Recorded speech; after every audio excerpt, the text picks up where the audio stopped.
So I've actually come out this evening to pick some roses. I've got a course tomorrow, and I promised everyone some Turkish delight, some locum, so I'm going to make that this evening. But where I've just parked and started walking out this way, I've spotted this, and it's not something I see a lot on my walks locally. I usually travel down to where I used to live to pick it. And it's one of my favourite pot herbs. I really love it. And it's got some interesting folklore. So this is mugwort.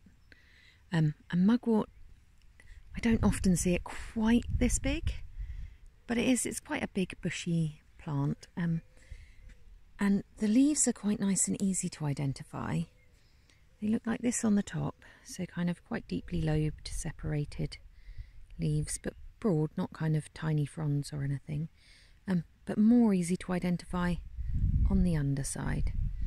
So all of its lobes are kind of pointing towards the end, and it has these gorgeous silvery undersides, and it grows, like I said, on these quite big plants, often more. I think this is quite a lot of stems coming out of one place. But it does often grow in quite big patches, often kind of along pathways on the downs and things like that. I see it a lot on roadsides around here, but unfortunately I'm not wanting to pick it from the roadside. And then at this time of year, so when it's young, it's kind of a little bushy plant, and then it sends up these huge tall flower spikes, these stems, and they're kind of reddish and ridged, or kind of green with red ridges even.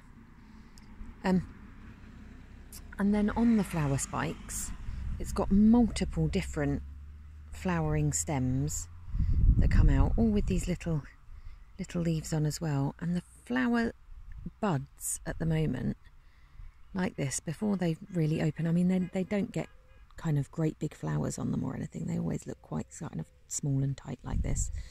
But these little silvery flower buds are some of the most fragrant, aromatic, amazing smelling things that you're going to find when you're out foraging. They smell kind of slightly medicinal, slightly bitter, but then with a lot of aromatics, kind of reminiscent of things like rosemary and lavender and things like that.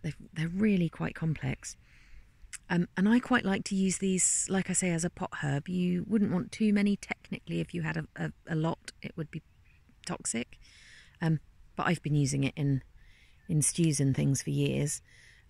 And the folklore that goes with it is quite interesting because it's quite a witchy herb.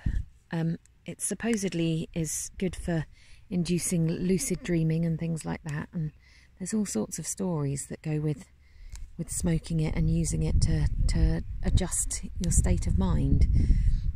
So it's quite a fun one to read about if that's something that you're interested in. For me, it just is a lush, gorgeous thing to smell.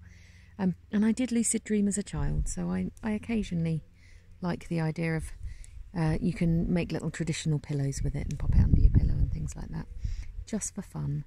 But yeah, I think really quite easy to identify, and just gorgeous. And even if all you do is stop and smell it, it's worthwhile. Do press like and subscribe. It really helps while I'm growing the channel.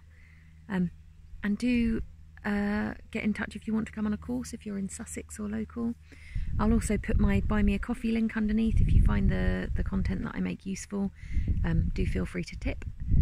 And enjoy your foraging. It really is a high summer at the moment and gorgeous.